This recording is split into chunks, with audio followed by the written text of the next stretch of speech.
In the Ashley Book of Knots, we have a puzzle, number 2535. And the idea is, how do you climb down an elevated position and then be able to take your rope with you? Now the solution is a slippery hitch, but I don't know if I would trust all that.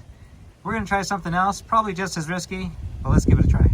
Now please keep in mind that this is just a fun solution to a puzzle. Don't put yourself at risk, it's not worth getting hurt. I'm going to show you the first of two ways. This is using 1/4 inch Paramax. We have about a 20-foot length here.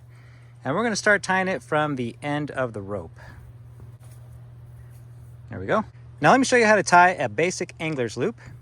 We'll give ourselves a little bit of length, go around the back, loop below, around the front, and then this free end here, we're going to go back around, over the front.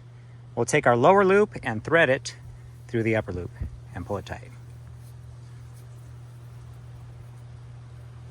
So this is a single angler's loop, but we want a double. And more than that, we want it to be 2 different lengths. So let me show you how to do that. I'll give myself plenty of room. Same thing like before, I'll go from behind, loop around the front. But now, instead of going around the back and then throwing our loop through, we're going to give ourselves another loop, and then we're gonna finish off by going around the front, okay? So we have 2 loops down below. We're going to take both of those and thread them up top. One's going to sit right on top of the other. There we go. And we'll pull everything tight and dress it up.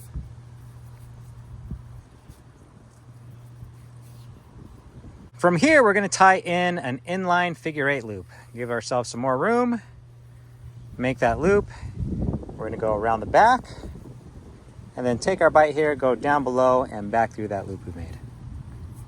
There we go. And we want to tie it in a fashion so that it's pointing towards our angler's loops. And to put it into action, we're going to take our long loop, slip it through the loop on this side, and then we're going to simply hook that long loop through the small one at the end of our rope, okay? And then this is what we get. Now with enough force, this will eventually slip out, but it is enough to hold my body weight. We'll go around our tree branch, and now we're going to hook in our long loop into our anchor loop down below, and then we'll thread it through the one up top and pull it straight. There we go. In order for this to come undone, we have to get this top loop to slip out, and then everything's going to come apart. Now one way to do that is to whip the rope around, and we'll bring this loop out and everything will come undone, or we could also use a counterweight, but that's what we're going to use in our second example. Okay, we're going to tie this around our branch. We're going to do this uncut, so that you can see there's no funny business here. I'll take the long loop, thread it through my anchor, and then pass it through my upper loop, okay? You want to make sure that it's as straight as possible. And now I have just a loop down below that I can put my foot in to apply my body weight. Okay? Now, to get it to disengage, I just have to whip it around and it should come free. Here's another way to do it. This time we're going to use a shorter section of rope, and we are going to make a disengaging link. We'll take our free end, give ourselves some room here, go around the back, over the front, and then we're going to do that one more time, but we're going to make a smaller loop, and then take our free end and throw it across the front. There we go. Now we just need to thread 1 and 2 through the top.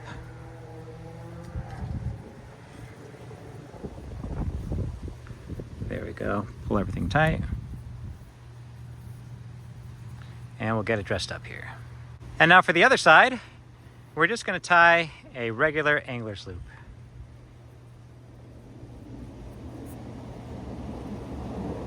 Here's what it looks like in blue. I cut my upper loop, and what we're going to do is thread it through one angler. Then we're going to go right here and pass it through.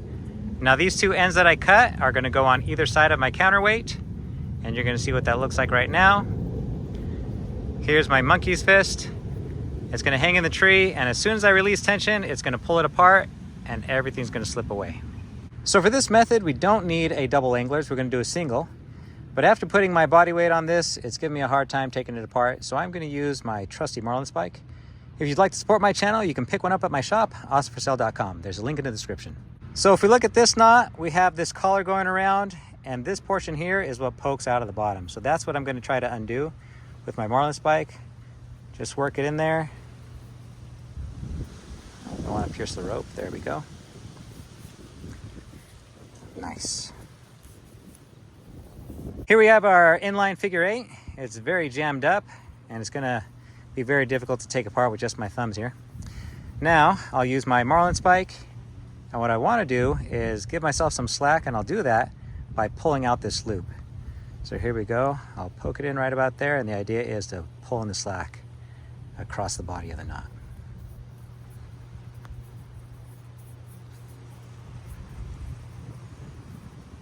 Getting closer. Oh, there we go. Look, we opened it up on this end instead. All right.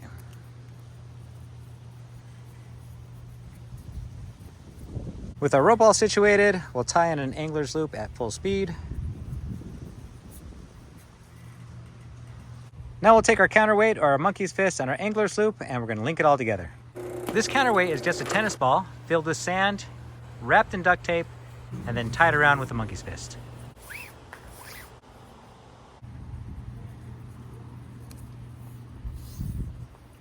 I'll take my 2 strands and I'll run it through my upper angler's loop. Then I'll go down below and run it through too. We just want to make sure that our counterweight is placed right up above so that the strands are on either side.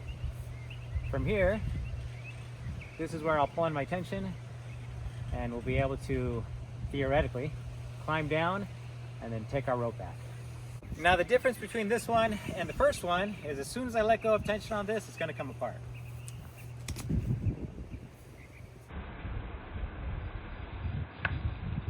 Here we are at the tiebreaker. Let's see how strong this really is.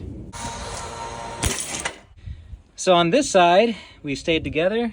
Over here, we stayed together too. This time we're gonna do something a little different. We're actually gonna place the small loop through, and then we'll do the big loop. And I'm thinking, by doing it this way, we'll actually be able to snap the rope before our link fails.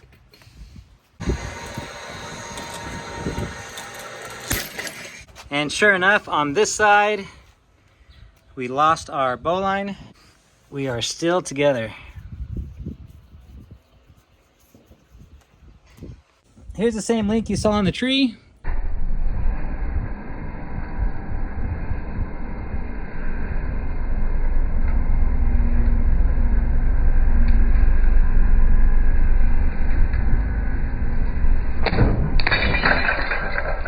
Now I don't have the proper equipment to tell how much weight this can actually bear, but I know it's more than my body weight and less than 1,000 pounds because that's the breaking strength of the rope.